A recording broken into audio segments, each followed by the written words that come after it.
Hello everyone, welcome to William and the Magic Box. Today on our show, we are going to have Joey. Joey is from Chicago in the USA. So let's see what Joey has to say. Enjoy the interview. Hello. Hello, how are you doing? Hello Joey, I'm very well. How are you doing today? I'm doing great. It's been crazy. I wasn't expecting to get caught in traffic today, so it's been great. You made it, amazing. I got it. Joey, tell me where you're from. I'm originally from Charlotte, North Carolina, but I live in Chicago, Illinois now. Oh wow, and why Chicago? I lived in Florida for a few years and was trying to make my name in wrestling and entertainment. And I was like, what's my next venture? Like, what's my next city? So next thing that I did was Chicago. Now I'm up here. And your families are all back in South Carolina, North Carolina? I'm there in South Carolina. South Carolina, I see. Yeah. And how long have you been living in Chicago for? I've been here for about 6 years now, and I still haven't gotten used to freezing my butt off every single year. So I'm getting there. And what's the best part of living in Chicago, in your opinion? Chicago summers by far. Like once the winter hits, the city kind of dies. No lie. Like no one wants to go outside. No one does anything. But for those few moments of summer when it gets really warm outside, there's a street festival on every single corner. Everyone's out and about. There's always something to do. Like you can't beat a Chicago summer. Great. And what do you do for a living, Joey? For like day to day, I am a sales at a gym. And then for my overall job, I'm a professional wrestler. So That's what I was checking your profile, and I was like, wow, fascinating. So tell me a little bit about your career as a wrestler. So I always loved it since I was a kid, and I was like, I want to figure out how to do this myself. So when I was living in Florida for about 5 years, I decided to look up a wrestling school. So I found a good school down there and started training. Met a lot of phenomenal people like Scott Hall from the NWO, Larry Zbyszko, Jesus, also known as Ricardo Rodriguez from the WWE. Really influential to me starting up and really learning the ropes. And from there, I just kind of blossomed into this Southern character that because I'm a Southern boy. So I kind of was like, okay, I want to be a little bit of like a redneck, and was doing the redneck white and blue Joey Mayberry down across Florida for a few years. And then during the summer of 2015, I wound up kind of hurting myself a little bit. I had 4 concussions in 3 months. So, Oh my God. yeah, like I forgot math, but everything else is fine. I'm doing good. And then from there, I was like, I need to take a step back and kind of reevaluate where I'm at as far as wrestling goes, because, your health matters. Because at the end of the day, we like to say in wrestling that you have a bump card, which is how many times you can hit that mat and really take it. So, I had to sit there and evaluate, I'm almost 30. I've got to figure out how my body's going to react to this. So I took about 4 years off. And during that time, I moved up to Chicago. And I got a little bit more involved in comedy, doing improv, things like that. And I actually wound up getting cast or hired pretty much to direct this show called We Don't Play Fight, which is a mix of live theater and professional wrestling. So basically in that show, you would see all the characters kind of interact and do a standard theater play for Act 1. And then Act 2 was all of those characters fighting each other in a wrestling match, which was really cool. And I actually got in touch with a guy by the name of DS, who runs a show called Ring the Bell on YouTube, which is all about women's wrestling. And he knew I was a big fan of women's wrestling because that's what brought me into this, was I was a huge fan of Lita. And so we just started talking, and I got more involved with his web show. And as I was getting more into that, I just, wrestling's one of those things, it's like an itch that you can't always scratch. And I was like, oh my God, I'm talking about this every week on the internet. I want to get back in the ring. So I started training at Chicago style wrestling up here, getting my feet back underneath me, and decided to revamp myself. And now I'm the dad bod demigod. I'm the most gayest, most wonderful, most successful, most humble person you've ever met in the ring. I've got fashion sense, as you can't see right now. Um, and I come out there and I turn the show. And now, last year, Outsports named me one of the top LGBT talents in the world, which was insane. And it's been just insanely rewarding getting back into it, and not only getting to do it as myself and what I went through before, but getting to do it as kind of a voice for the LGBT community in the ring, which is also really cool. Amazing, Joey. My God, what a fascination. I never heard so much information about wrestling in my life. The first time, and I love it. Oh my God. What do you want to know about wrestling? Ask me anything. I will talk for days. When you mention about Redneck, it's like a tour, a competition that happened in the US? Oh, redneck. So have you not heard the term redneck before? No, never. Oh my goodness. Let me go ahead and educate you real quick. So what a redneck is basically, you've heard of a Southern United States person. So like they're from the South. Have you heard of that? Yeah. So when you think of redneck, think of like, I've got my big jacked up pickup truck, my hat on backwards, drinking a beer, my front porch has a pig on it. That kind of like good old Southern redneck is what I was portraying. I see a base just made my day now. I learned something new. Amazing. You're gonna learn a lot from me. I do a lot. Okay, Joey, so through the game, I'm going to explore a little bit more about your career, about your life, and about your joys in life, okay? Sounds great. Are you ready to go on a beautiful journey through your memories in life and to share your point of views? Let me get hydrated real quick. Let's do that. Welcome to William and the Magic Box. So I have here my best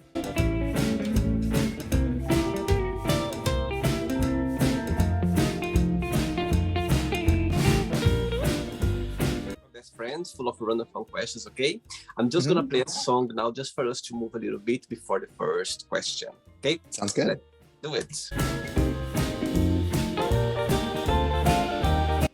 Okay, Joey from Chicago. So before we start the game, through the journey, if there is a question that you don't want to talk about for some reason, you don't want to answer, always can change, okay? It's all very friendly. Okay. First question for you is, what is the nicest thing a family member has ever done for you? Oh my goodness. Wow, that's a hard one. The nicest thing a family member's ever done for me. I would honestly say my mom's done probably more for me and my dad than really anyone ever should. I'm an only child, so I get all the benefits of being the only one, but also all the detriments of being the only one. But honestly, the nicest thing that I think they've done is my parents were really supportive of me going to college. They were very adamant of, hey, you need to get a degree. And I never really, I guess the most accurate thing I've ever seen was there was this meme on Facebook and they were like, what do you dream of being when you grow up? And it just said, oh, I don't dream of labor. And that's me. Like, I don't want to work. So I was like, what do I want to do in life? I'm a performer. I like to be on stage. So I got a theater degree. And at first they're like, why do you want to major in this? Like, we're really hesitant. But they were very still like supportive of me and my dreams. And they took on a lot of actually my student loan debt to help me pay myself through college. And really, they're still helping me to this day kind of pay it off because, as you know, American student loan debt's a horrible, real thing. And they've just been real supportive of my career and really supportive of, getting me off the ground and making sure that I'm, doing what I want to do and being successful and being happy. So, I think you kind of take that for granted when you're a bit younger. But as I'm getting older and you realize, how much stuff actually costs and how much money really doesn't come in very often, they really did sacrifice a lot just to make sure that I had a lot. And I really appreciate it from them. Amazing. I think when you have the support of your parents, it's always a plus, isn't it? Not just like financial, but as well, you know, like supporting the person you are, what you're looking for your dreams. I think that's it's a big plus. Saying that, when you start wrestling, they supported you as well? They were there, okay, just go for it, do it? Oh, they were hesitant. They were like, wait, what are you doing? And they knew it was something that was going to be forever in my life because I was obsessed with it since I was like 10 years old. So like they always knew something wrestling was going to be happening with me. But no, they were like full on supportive. They bought me and helped me produce my first ever t-shirts and helped me sell those. Like they loved coming to the matches. It's always been real nice to see my mom in the front row, like gasping, like, "Oh God, don't hurt my baby!" Like, Amazing, very good. Next question, let's do it. All right, Joey. I love these music breaks. I'm like digging it. Next question for you is: what did you think was the most challenging part of being a kid? The most challenging part of being a kid. I'd say for me personally, it was really making friends and being very social. I'm a Leo, so I'm naturally like very bubbly. And people are like, "Oh, you must be an extrovert," which is not the case. I'm very much like lukewarm when I first meet people, and I kind of have to like hang out with someone for a little bit before I'm like, okay, I want to be friends with you. And I think that comes from being an only child because the only people that I really grew up with were my cousins. And like I didn't see them every day. So being a kid and going into school and kind of like having to learn how to interact with people my age and kind of be like, okay, you seem to be my friend. Let's hang out. Like that was probably the hardest thing for me personally. Oh, I see. Yeah, I think, as you say, being a single child, you know, you don't have. I have a sister, so remember, like going to school, I always knew that somebody would be with me by my side, the sister playing, or you know. But when you are an only child, it's just yourself, you know, and your parents in a way. So Exactly. Like I think. Oh, go ahead. yeah, no, carry on. Sorry, carry on. Oh no, I remember going into like kindergarten, first grade, and they were telling my parents they were like, "Oh, he's very like advanced with how he speaks," and my mom's like, "Yeah, that's because he only interacts with adults. Like, there's not really many kids in his life."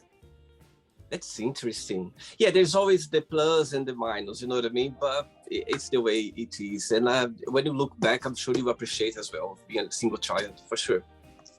Oh yeah, I always look back and like go, "Oh, that means I got all the toys, so life was all right." Next question, let's do it.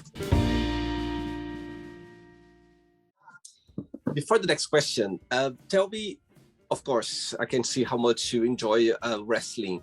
What you like the most? What's the biggest passion for you? What's when you think about when you are doing that? What's okay? This is what I like the most of wrestling, and also there's always a challenging part as well. What that would be? So the like most rewarding thing and what makes me keep going out there and wanting to do it is the reaction from the people. Like wrestling's the one art form that you really get to have the crowd scream back at you and yell at you because you know I've done theater and stuff and the only response you ever get is like you know a laugh or like a gasp or like the things that you can go for. Wrestling, no, people are in your face, they tell you you suck, they're screaming at you, all that good jazz. So I love just eliciting a reaction from a crowd. Like if the crowd's not making noise, that's a bad sign. That's a bad thing. But the hardest thing in it is just honestly for me, it's a thing that you do where you're always beat up. You're always in pain. Like my body's always hurting. Like no matter what. Like you have your good days and your bad days, but pretty much my job is to get thrown on my back onto the ground and you know punched in the face and things like that on a regular basis. So the hardest thing is really you know on those days where you're not feeling the best or you're not doing good, some of those days are still days that you have to get in the ring, you have to perform or you have to train. And you know even on those days where you're like I'm a little worn down, you somehow have to, you know, pull your bootstraps or your suspenders up and just put a smile on and go out there and still do the show. And no matter how good of a show it is, you know, you're still kind of like, oh God, my back, like, you know, at the end of the day. And that's probably the hardest thing, is just making sure that you're, fully functional. So every fight, Joey, every fight, there's always you're gonna get injured, even like a soft one, but there's always some injury in your body when you are performing, when you are fighting. Exactly. There's always it's impossible to avoid, isn't it? And 100%. Like, there's a lovely quote that I love that's every wrestler's always said it, because one doctor has evaluated it before, and they say it on TV, they say it in indies.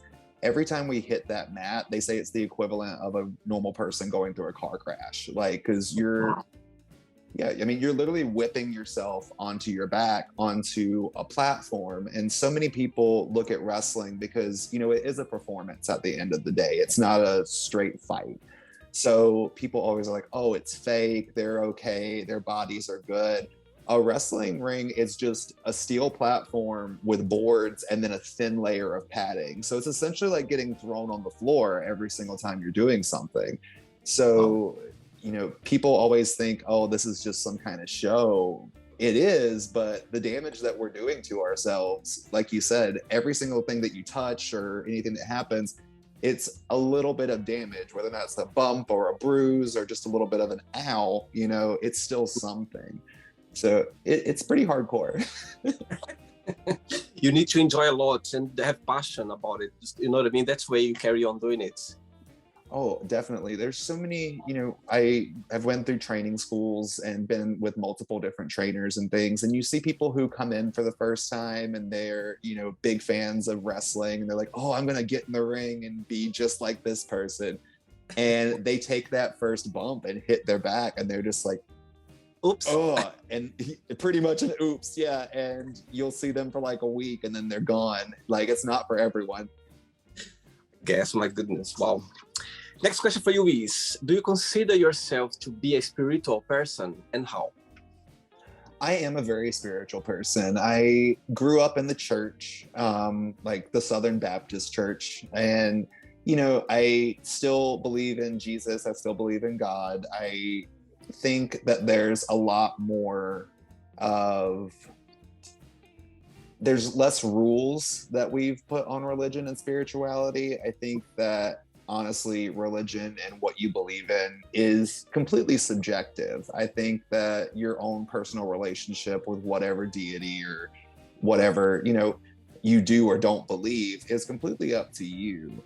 So mine, I don't like to fully associate and call myself a Christian anymore. I have watched a lot of people kind of deviate from what I think the overall teachings of Jesus were, especially in America. There's a lot of hate that gets put into religion, and I don't really enjoy it. I don't enjoy people using religion as a tool to really bash other people or make other people feel lesser.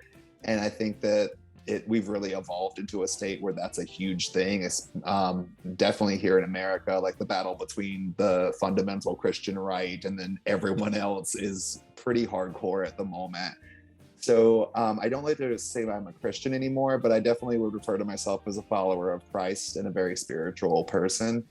And I've also recently began focusing on my own inner light and really focusing on my own spirituality as far as like connecting to the earth, connecting to the overall universe as well as God. And it's really opened my eyes a lot to kind of how I can be my own light as well as still have the light from a higher power.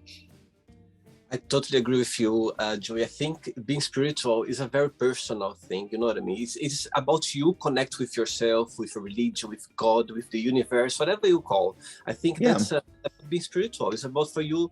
In the end of the day, you are just being good to yourself and follow being a good person. You know what I mean? Follow the way it should be. That's how we can be connected with religion or but anything. But if you are going the right path and you feel good with yourself and being good to other people as well, that's what matters.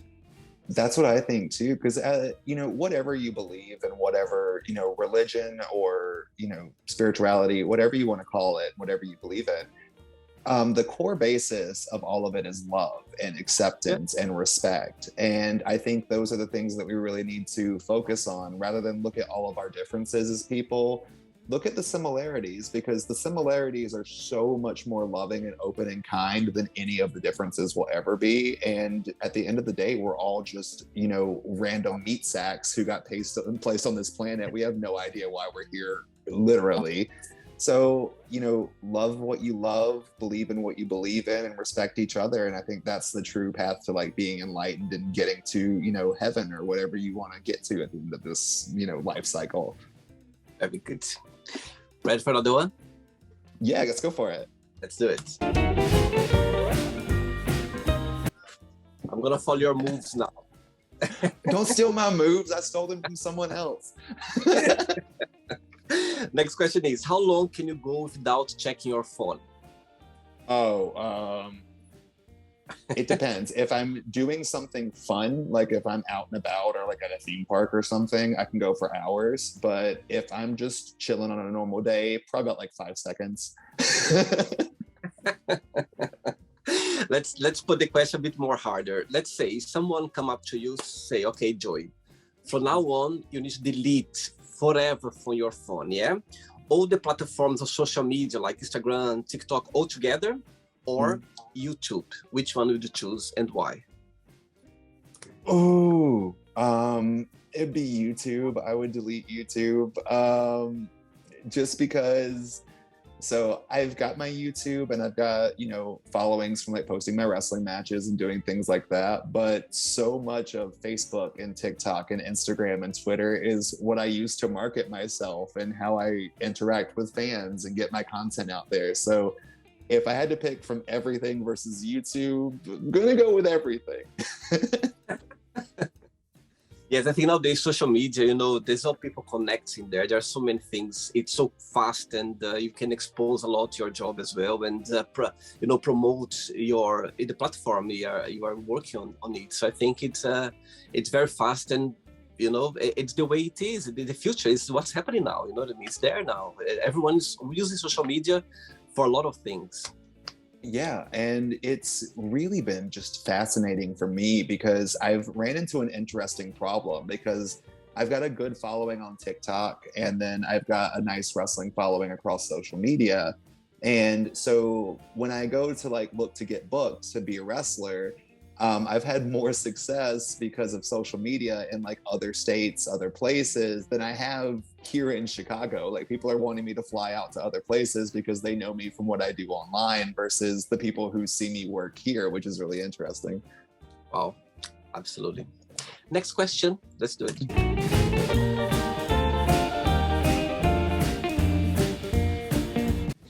Joey, before the next question, tell me, walk me through on a day that you have a match, like a very, let's say, important wrestling competition. Walk me through the day. Since you wake up, do you have like a special way of dealing with your day until you get to the fight, to the wrestling? Definitely, I eat better. So I'm not the best at dieting. I'm awful about it. I'm the dad bod demigod for a reason. So definitely when I wake up, I make sure it's like something kind of protein, something light, something that's going to get my day started on a good note. And then it's just water from the time that I wake up. Like I normally drink a lot of water anyway, but I try to make sure that I'm hydrated throughout the entire day, especially when I'm going to be, really exerting myself for a few minutes at the end of the day. It's wild to think that I'm like prepping for hours for like 15 minutes of something, but it is what it is. If I have time to do like a little bit of cardio at the gym, I will. But I don't like to do any sort of like weightlifting on a match day because that fatigues your muscles and you really aren't ready to do what you need to do that day. And then it's just me looking through costumes. Like I have an entire costume room in my apartment or our apartment because my husband's here. And like going through there being like, what do I wear tonight? What's this crowd gonna want? Have I wore this outfit there? And putting things together. And then, going or traveling to whatever arena or bingo hall sometimes that I'm gonna be at. And Get there, meet all the people, shake everyone's hand, be social. And then once I've, said my hellos, for a solid like half an hour before I fight, I've got my headphones in, I'm listening to music, I'm stretching, getting in the zone, and really kind of getting into character. Because, I'm Joey Mayberry, but when I'm Joey Mayberry in the ring, I'm the dad bod demigod. So I'm turning up my fabulosity, I'm gesturing, my mannerisms are bigger, and also I'm a very mean, hateful in the wrestling ring. So like, that's the only way to describe it. I am a very just crass and mean, which is the complete opposite of who I am in real life. So it's, you have to get into that mindset of I am the superstar, I am the diva, I am who I am. So that when you walk out that curtain, everyone's looking at you and you're just like, yeah, let me bask in it. Let me do that. I mean, it's all part of the performance, you know what I mean? It's all together. It is, because the thing about wrestling is you can't just have somebody that walks into the ring and the audience doesn't care. Like, it's got to be somebody that has a presence that they can relate to, or that they want to see get their butt handed to them. Like, that's how it works. So you got to become this whole aura, this whole personality, and then still get your butt kicked, which is great. That's so funny. Next question for you is, when was the last time that you laughed so hard that made you cry, or you just couldn't stop laughing? Oh, so often. I'm a huge laugher. Like, I think laughter is the world's medicine, like a good smile and a good chuckle. Trying to think of the last really funny thing that got me. Probably, so I couldn't laugh at it at the time because I was actually in the ring and I had to be mad about it. But I wear this giant pink furry coat to the ring sometimes.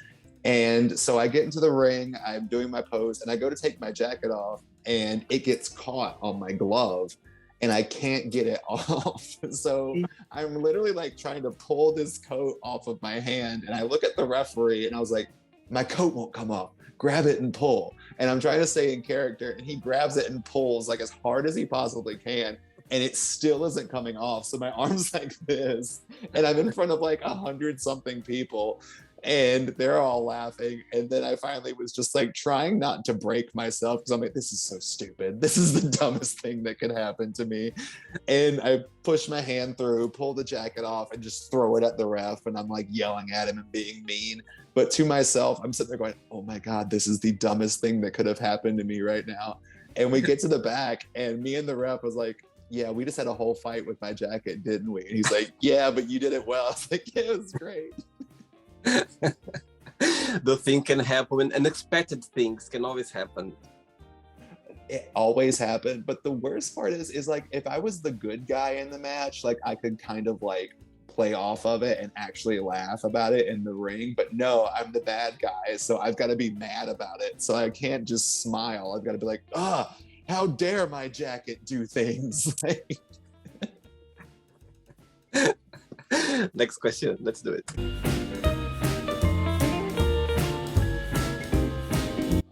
Hey, Joey from Chicago. Next question is, what is the scary thing that haven't happened to you? The scariest thing. Oh, I have an besides answer. Besides your fights in the ring. I'm sure you have a lot of scariest moment there. Yeah, this one's probably pretty personal. I haven't talked about it really a lot, but the most terrifying thing that's ever happened to me was there was a night that honestly I might not be here talking to you if it went a different way. So I went and did this wrestling show. This is 5-something years ago in Gainesville, Florida. And it was at this punk rock festival. And so I just remember being there, and I had my match, everything went good. And then they had given us all these free drink vouchers, and it would get you like drink after drink after drink. And so we were all partying, having a good time. And the last thing I remember was being at the bar. That's all I remember, was being at the bar. And the next morning, I woke up middle of the morning, like 3 o'clock in the morning. I wake up in my truck and it's just against a tree. Like, yeah, that was the most horrifying thing, because I don't remember it's 3 o'clock in the morning. When I was out having that party, it was probably, like 5 o'clock in the evening. And to wake up and not know, one, where I was at, because I wasn't literally in the middle of nowhere, like in Florida. Like, I remember getting out of my truck because I was still completely inebriated. I don't know who let me leave in a car or how I got to it, but I got out of my car. The truck's like wrapped around this tree, and I remember getting out and looking and just being like, okay, I can't back out of here. So I just laid in the seat of the truck and was like, I don't know what to do. So I just went to sleep. And the next thing I know, there's like this random person just tapping on my window because they thought I was dead. And I was like, no, I'm okay. I don't know exactly how I got here. I have no idea what's going on. And they're like, do you want us to help you pull your truck out? And this was finally daylight. And I get out and I look around and I realized I was about 15 feet from driving straight into a lake. Like, if I hadn't hit the tree, like my car would have went into a lake. So luckily, like, once that nice person helped me pull my car out, like, or the truck out, like, it was still able to run. So I was able to get back to where I needed to. But that night taught me so much about always staying in control of yourself and always making sure that you're in a right frame of mind, or you have someone around you that's really paying attention. Because at the time I was real young. I was like 24 or something like that.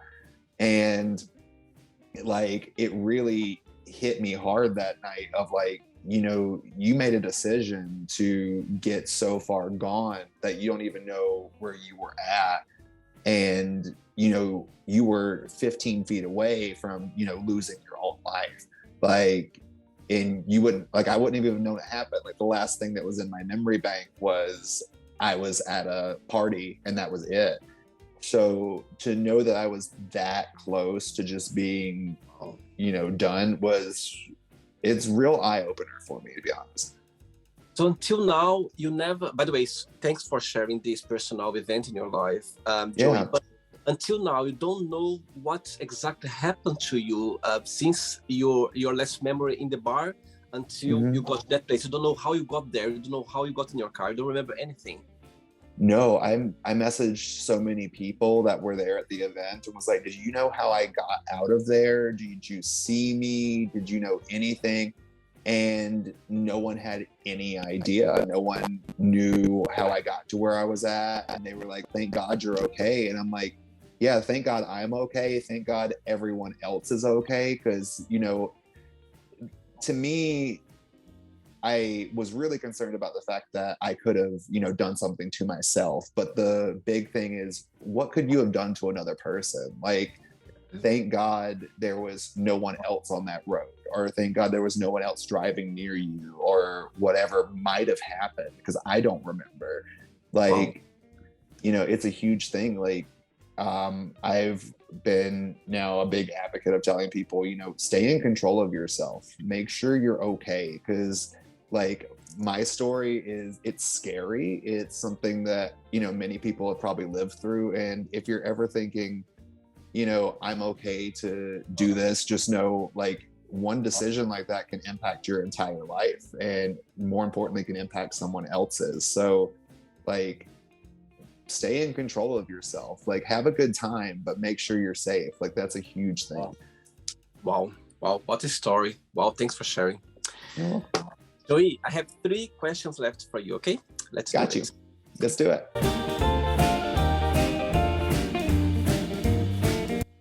Next question is, what's the biggest difference between you and your best friends? Not really much of a difference. I tend to surround myself with people who are more interested in what I'm interested in. So I'm trying to think. They do I'd say, wrestling as well. They wrestling as well or not? I mean, not all of them. There's some of them, but that might be a huge difference between most of us. Is I beat myself up in my underwear on the weekends. That might be it. I'd say the biggest difference between me and my friends is probably my sense of humor. I've got I believe that we were all blessed with like one gift, like in life, like you get one big thing. And mine was just, I'm really witty. Like I'm really quick to fire off a joke, like a one-liner or just comedy, I think is what makes me different. Cause so many people are like, did you just come up with what you just said off the top of your head? I'm like, yep, and I won't remember it. It's just gone forever. Like that's it. And I think that's the biggest difference is I'm the weird, funny one, I guess. Good for you. Thank you. I try my best. I try to be witty. 2 questions left. Let's do it.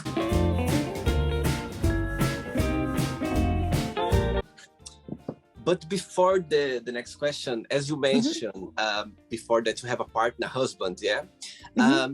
So far, what's the biggest beautiful lesson you've learned from him so far?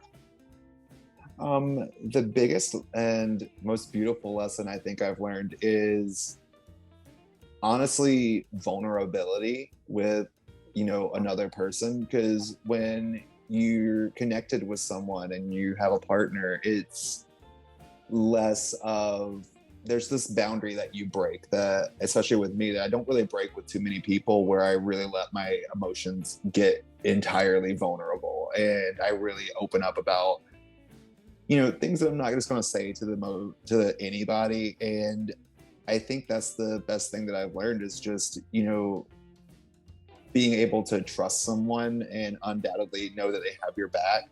Because like I said, I'm one of those people that like warms up to people and really have to get to know them before I open up, and just being able to have that person that's going to listen and help with everything has been eye-opening and rewarding. Because, you know, I can talk to them about things that I wouldn't even, you know, tell my parents, which is really cool. So I think that's it, just being a little bit more vulnerable, a little bit more loving, things like that. Oh, sweet. And I'm just picturing now himself watching you wrestling. My God, he must be so worried all the time when you are doing that, no? I think so. He gives more of like a vibe of like, oh my God, is he really doing that? I remember specifically one time I was doing this 6-man tag, but it was a hardcore no rules match. So we were in this giant stadium in Chicago, and there were like 600 people there. It was huge. And I'm fighting with chairs and like throwing people into tables, into walls, and we're just going crazy. And naturally, he's up in the stands recording it for me because he's the best. And I go and I'm punching on this guy, his name's Cody James, and I lay him out on this table and I point up, like I'm going up to the top of the bleachers to like jump off onto this table. And I start to like climb the railings in the video, and you can just hear him go, oh no. like I think that's it. Just like, I'm going to have to deal with the fact that he's going to be, you know, dead and hurting after this for a while. Oh my God, poor him. Oh, he's great. He's helped me nurse all of my wounds really well. So I'm very appreciative. But I'm sure as well, you know, he can see that you're doing what you love to do. And for him as well, it's, you know, it's just a beautiful thing as well. He's there for you, you know what I mean? Sharing the same emotions. Yeah, and he's also a recording artist and a performer. So, you know, we get to really support each other and grow together. And, you know, no matter what entertainment field someone's in, there's always similarities and there's differences as well. But the end goal is, you know, you're trying to market yourself and get booked and do all these things. So we get to work together and understand each other on that level, which is really great. Amazing.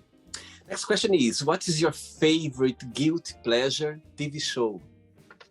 Guilty pleasure TV show? Ooh, anything old school Disney Channel. Like, I am such a sucker. I'll go back and watch That's So Raven like all the time.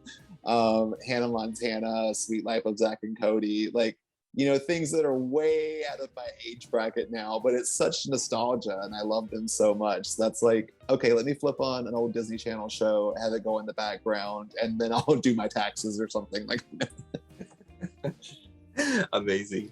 Ready for the last one? Yes. Last question. Let's do it. Possible. But before the last question, I have two questions regarding wrestling. Yeah, the first one is, what's the biggest misconception that people has regarding wrestling, in your opinion?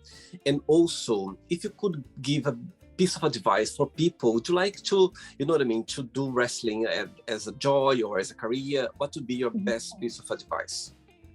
So the biggest misconception is that it's fake and that we don't get hurt. That's the number one misconception, and probably will be for the rest of the time, no lie. Because, you know, the first thing someone's going to always say, and we get it from like the MMA fans or fans of like karate or boxing, is like, oh, they're not really hitting each other. We are. Like, we're very much hitting each other. It's just, we practice how to hit people really hard, but really safely. So when you see somebody taking a forearm to the neck, we're just hitting each other. We're just making sure that, you know, we're not decimating each other. We're not out to hurt each other. So I've often threatened people who like get up in my face sometimes. I'm like, I train like 4 times a week to make sure I don't hurt people. So I can hurt you very easily. Like, but yeah, like everything we do hurts. Everything is hard hitting. Like, yes, we know what we're getting into before we go out there, but put some respect on our names. We're really tough individuals. Like, we walk out of there with, you know, bloody scalps, busted teeth, everything, just like all these other people. But we're doing it to entertain you and do it for a show. And that's the only difference. So, hey, it ain't fake. It's just scripted. Calm down. And then advice for, are you asking like advice for people who want to get involved and actually wrestle? Yes. What would be your best piece of advice? Get good health insurance, number one. That's the best thing. I'm not sure how, you know, wherever you're at, make sure that your healthcare is covered, because here in America, healthcare is expensive. So make sure that whatever you're going to do, that you've got that health coverage behind you. And then number 2, find out why you're passionate about it. Like, if you're going into it, a lot of us who wrestle do it because we were fans. We watched it growing up as kids. We loved it. We wanted to be, you know, the next Rock, Stone Cold Steve Austin, Lita, Trish Stratus, whoever you want to deal with. We all wanted to do that. So make sure you're doing it because you love it. Because this is one of those things that you can't just say, you know, people can go say, oh, I think I want to be an actor. Let me go try a community theater play. You can go do that and you can be in Rent and sing your heart out and have the best time, and you'll get out scot-free. And if it's not for you, it's not for you. But if you're like, I want to go be a wrestler, know that you're signing up to go in there and hurt yourself. You're going to get banged up. It's not ballet. It's really hard. Day in, day out, week in, week out. We walk around with bumps and bruises, contusions, things like that all the time. And a lot of people think they're going to walk in and it's going to be something easy, and it's not. So just be prepared. Make sure you really want to do it, because especially in today's day and age of wrestling, there's a lot more places to get in with it. Like, if you're looking to train, there's a lot more schools. There's a lot more people out there to train you. But if you're just doing it because, oh, I want to be a star, or, oh, I want to do something where I can get attention on me, you're not going to last, because you don't have that passion to go out there and hurt yourself, which is what we do. And we do it really well, and we do it because we love it. So make sure that you have that little spark in you that says, I want to go do this, or else you're not going to keep at it. And through your career, Joey, do you, there are a lot of more of gay straight guys, or is a mix of them? Oh, so it's newer. There's a lot more LGBT representation in wrestling now. Especially in like the last 5 years, we've had a lot more people who have opened up about their sexuality, and a lot more people who have, come into wrestling because it's become more of an open environment for LGBT folks. Prior to that, it was a very, straight male dominated thing, much like everything was pretty much. And when I started, I wasn't out. I hadn't came out yet. I wasn't telling anyone. It was, wasn't something that I thought I could do. I thought I would wind up actually losing what I loved if I did tell people. So to look back at like 2013 Joey and say, oh, this guy thought he could never be happy and never do what he loved because of his own sexuality, versus today where we're embraced for it. People love me as a character, or they hate me as a character, depending on what character I'm playing that day. But there's such more of an inclusive environment. Like the fact that we have a ranking of LGBT talent for professional wrestling that's put out by Outsports and recognized by, Sports Illustrated, things like that, is insane. I never thought we would see that, let alone there be 100 people to rank to do that. So it's growing, it's evolving very quickly, and it's beautiful to see, because at the end of the day, you can't have entertainment without gay people. We make entertainment. Like it's a thing. We need to have a gay flag around. That makes a difference. I challenge people all the time. I'm like, go look at your favorite TV show, your favorite theater play, your favorite movie. In some way, shape, or form, there is a number of LGBT people who are involved with that, because there's such a creative drive behind LGBT folk. And it's, when you find the arts and you meld those two together, you can't fail. So like, if you like being entertained, you need the gays. We got you. We're good. Like, I think nowadays everyone is gay anyway. I live by the old Honey Boo Boo saying. It's weird saying that Honey Boo Boo's old now, but she is. Where she's like, everyone's a little gay. Like, it's true. Last question for you is, tell us something that you have done that you feel very proud of yourself. That I've done that I feel proud of myself for. I would say, honestly, coming back to wrestling after I left for a few years was huge for me, because when I walked away for a bit, I didn't know if I would ever come back to it, or I didn't think that I could. I thought I was, too out of shape, too flamboyant, too whatever you want to call me, to get back into the ring. So being able to look at everything that I thought was an obstacle and overcome that and get back, and then have the career that I'm slowly but surely developing and relaunching has been phenomenal. I've often caught myself and had to be like, hey, pause, because you're always looking for that next thing. I'm like, pause and look back at where you were a year ago or 3 years ago, and look at where you're at now, and just reevaluate what you're thinking about yourself. Because I spent so long thinking that I couldn't. Now that I'm doing it, like, stop, Joey, relish in it, see what you're doing, and be proud of what you've accomplished. And that's where I'm at with it right now. I'm really proud of where I am and what I'm doing, and even proud of what I'm going to do, because I know I'm going places with it. It's a good one. Okay, Joey, it's not the end yet. Let's play now the word association game. Okay, I'm going to give away some words. Just tell one word that comes to your mind. Quick thinking, okay? Okay. So, I hope you are enjoying the interview. Before we do the word association game, don't forget to give a like, don't forget to share this video, and also don't forget to subscribe to our channel. Just click on the button right there. Thank you so much, and enjoy the word association game. Politics. Awful. Life. Short. One word for love. Eternal. Money. Evil. Family. Everything. How about sex? Lovely. I like your face. Lovely. Well, I'm like, ooh, maybe I'll do that later. Let's hurry up the interview. Yeah, to finish quick. Yeah, let's go. One word for religion. Complicated. Fear. Unnecessary. Friendship. Life. Desire. Passion. Regret. Sadness. Success. Subjective. One word for wish. Granted. Happiness.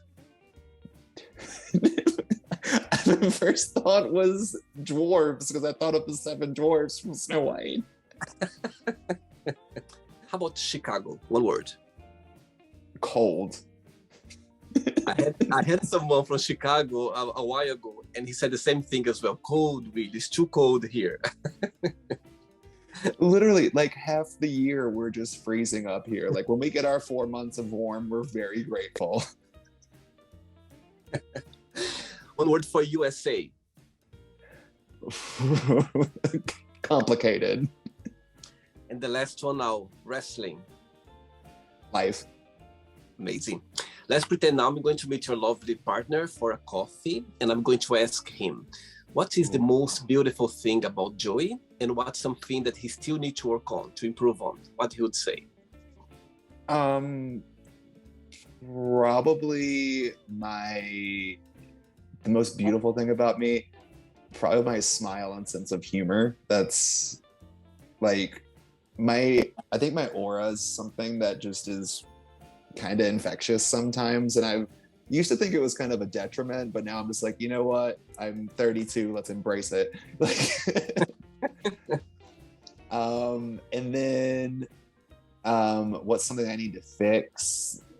Probably undoubtedly would say my confidence in myself. Like I'm a person who takes perfectionism like way too far sometimes, and I often kind of overshoot where I need to. I'm like, oh, I finally made it here, but why aren't I here is where I kind of live half the time. So probably just my overall confidence in myself. Do you see some work in progress? I'm one of those people, I consistently see my progress, but for some reason my brain doesn't listen to it. It's kind of like, hey, you know, what if you would have taken this step? You could have been here. Or if you would have done this day, maybe you could have gotten here.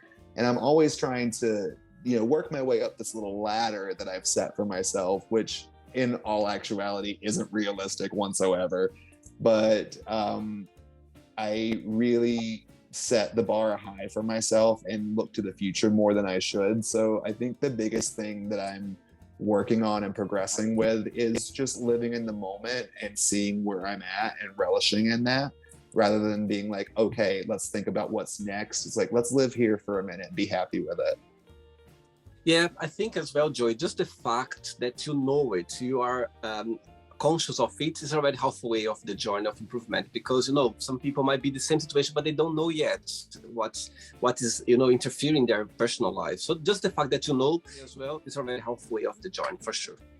It's been a hard like get to for that point to get across in my head. Like I've been really working on it because I've just had that same thought process of what's next for so long that after a while you just learn, hey, slow it, recognize it, and then work through it rather than let it become some kind of wall that you can't get over. Somebody told me once, when you find yourself in this set of mind, just look in the mirror and go like, you're doing well. Just be kind to yourself. Look at your shoulders, you know, and go like that. You're going to feel more relaxed about it. Yeah, pat yourself on the back. We all need it. Let's play now Joey and the Magic Box, and you can ask me a question. But before that, let's play the music one more time. Okay. Okay, Joey, you can ask me a question now. Ooh, fun question. What made you want to do this show and talk to people? Amazing, amazing. Right, so when I was listening to you talking about wrestling, your passion, I could see your eyes shining talking about that, and saying that, Joey, I always ask myself through my life, like, what I came to this world for. What's as you said about gift, everyone has something to share, to live in the world. And I was always asking myself this question. I strongly believe that everyone, all of us, we can do different fields in life and still be happy and still enjoy and still be a good professional and, give the best. I totally agree. I totally understand that. So this interaction that I'm doing the Magic Box, when I look back as a teenager, even as a child, I remember asking my friends, who is your favorite teacher? What's your favorite color? So I always had this that way of interacting with people, of getting to know people through questions or talking. And through the first lockdown, March 2020, when the world literally went upside down, I think all of us found we were in a dark place, most of us, because we didn't know what was happening. We didn't know where we were going to. So I found myself in a very dark place as well. I was very anxious about it. And one day I went for a run in the park, and I want to do something creative on YouTube. I was already talking to a friend of mine that I want to create something that I could connect with people and do something creative, but I didn't know what. I didn't have like something that I could do it. Saying that, I went for a run in the park one day, and this idea just came along, just like that. And since then, I've been put things together. I'm still learning. I'm still, enjoying. I will enjoy for sure always. I think I feel very grateful and very lucky that I have this platform that I can connect with people around the globe, let them be themselves, and also let them connect with other people as well. Imagine people watching this interview; they're gonna be so educated about wrestling, like me, that I never heard before. True.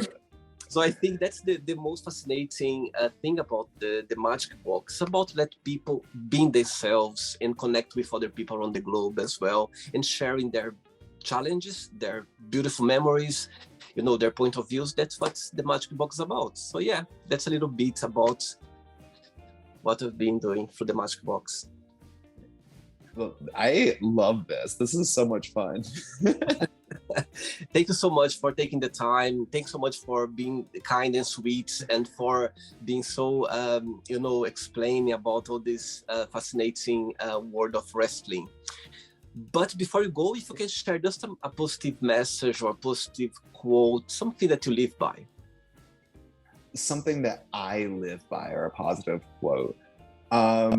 I believe in the fundamental golden rule, which is do unto others as you would want, done unto you. That's the biggest one I live by, and it's kind of how I choose to go about life. So always remember that people are going through different struggles and people are going through different things. So if you're ever inclined to say something rude or be a little bit hostile towards someone, realize that if you kind of throw that kindness at them, that could turn their whole day around. And also that gives you a little bit more positivity. So do unto others, spread kindness. Amazing. Joey, thanks so much for the interview, and you keep in touch regards to your family and to your partner as well, okay? Thank you so much. Thank you so much. Thank you, and you have a good one. Bye-bye. So, did you like the show? Don't forget to give a like, share it, and also don't forget to subscribe to the channel. And if you'd like to be part of the show as well, first, subscribe to our channel, and after that, just go to our website, www.williamandthemagicbox.com, and send us a request saying why do you like to be part of the show. And I see you there. Bye-bye. See you next time.